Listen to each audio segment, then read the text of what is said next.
नमस्कार सांग माने जय जगन्नाथ। आज आम मकर संक्रांति कौन, मकर संक्रांति रे कौन हुए, किपरि पालन हुए, कौन भोग हुए, आ केउ जगार किपरि पालन करिथांती सेही विषय आज आम जानिबा। यह एक सर्वभारतीय पर्व। मकर संक्रांति को समस्ते आनंद उत्साह सहित पालन करिथांती। मकर संक्रांति दिन सूर्य धनु राशि मकर राशि रे प्रवेश करी थांती। सौर गणना अनुसार मकर संक्रांति को मकर मासर प्रथम दिन हिसाब रे ग्रहण करा जाई थाए। संक्रांति हेउची गोटिए राशि अन्य राशि को चलन करिवार दिन। एही दिन ठारू सूर्यंकर उत्तरायण गति आरंभ होइथाए। सूर्य उत्तरायण होई मकर राशि को आसंती। सूर्य उत्तरायण करिथिबारु समस्त शुभ कार्य आरंभ होइथाए। एही समय रे अभीष्ट सिद्धि पई सूर्य उपासना करा जाए। सेही दिन ठारू दिन बड़ और राति छोट होइथाए। विश्वास अछि जेहु मानकर एही समय रे देहांत होइथाए सेमाने स्वर्गलोक प्राप्त होई थांती।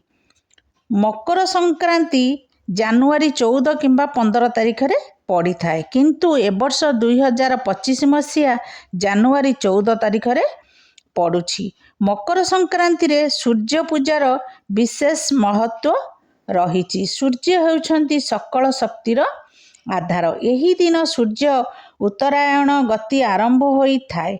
भारत वर्ष रे भिन्न भिन्न नाम रे एही पर्व पालन करिथांती। एही संक्रांति को उत्तर प्रदेश, छत्तीसगढ़, केरल, ओडिशा रे मकर संक्रांति रूपे पालन करंती। आसाम रे बिहू और गुजरात रे गुड़ी पर्व पालन करिथांती। ओडिशार उत्तरांचल रे मयूरभंज और केन्दुझर जिल्ला रे मकर जात्रा प्रधान पर्व।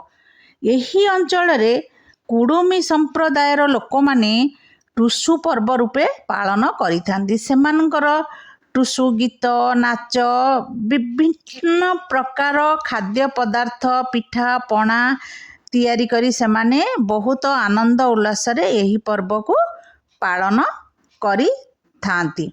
किंतु दक्षिण भारत रे पोंगल मानी थांती। एही पर्व को भारत रे विभिन्न प्रांत रे भिन्न भिन्न भाव रे मनाई थांती। ओडिशा रे मकर संक्रांति गोटिए दिन मनाई थांती, किंतु दक्षिण भारत रे 3 दिन धरी एही पर्व को सेमाने धूमधाम रे मनाई थांती। सेमाने बहुत धूमधाम रे पालन करी बहुत आनंद उत्साह रे मनाई थांती। किंतु पंजाब रे सेमाने लोड़ी जड़े एही पर्व को पालन करिथांती। एही दिन ठारू समस्त शुभ कार्य आरंभ होइथाए, कारण सूर्य उत्तरायण गति करिबा द्वारा सेही दिन ठारू समस्त शुभ कार्य आरंभ होई थाए। धनु संक्रांति ठारू महालक्ष्मी बापघर को जाई थांती। मकर संक्रांति पूर्व दिन बड़ देउल को फेरी थांती। महालक्ष्मी आसिला बेले बापघरू जेपरी झियो माने भार धरी आसी थांती, सेही परी महालक्ष्मी मकर भार श्रीमंदिर को फेरिबा समय रे भार नहीं आसी थांती। प्रभु जगन्नाथ मकर संक्रांतिर पूर्व दिन चतुर्धा मूर्तिर बेश होई थांती। महालक्ष्मी यही बेश देखिबा पई संक्रांति पूर्व दिन बापघर श्रीमंदिर को फेरी थांती। महालक्ष्मी आनिथिबा फल, चाउल, क्षीर, अदा, छेना, महू, घियो इत्यादि समस्त सामग्री रे गोटिए भोग प्रस्तुत करी चतुर्धा मूर्ति पाखरे भोग लगी करा जाय थाए।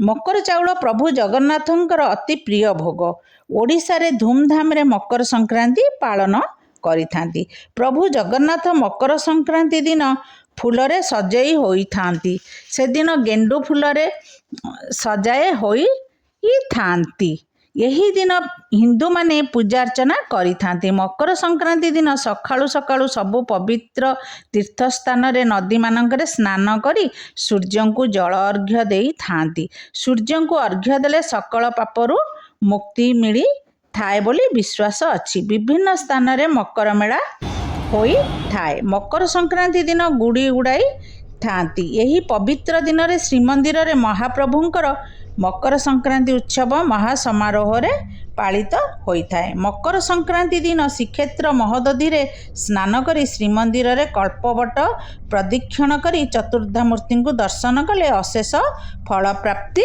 ହୋଇଥାଏ। ମକର ସଂକ୍ରାନ୍ତିରେ ମକର ଚାଉଳ ଭୋଗ ହୋଇଥାଏ। ଏହି ସମୟରେ ଧାନ, ଆଖୁ, ଗୁଡ଼, ନଡ଼ିଆ, ଅଙ୍ଗୁର, କଦଳୀ, ଘିଅ, କ୍ଷୀର, ଚିନି, ନବାତ, ଗୋଲମରିଚ, ଅଦା, କମଳା, ଡାଳିମ୍ବ ଇତ୍ୟାଦି ପକାଇ ମକର ଚାଉଳ ପ୍ରସ୍ତୁତ କରାଯାଇଥାଏ। ସେଦିନ ମକର ଚାଉଳ ବଡ଼ଦେଉଳରେ ମହାପ୍ରଭୁଙ୍କ ପାଖରେ ମଧ୍ୟ ଭୋଗ ଲାଗି କରାଯାଇଥାଏ।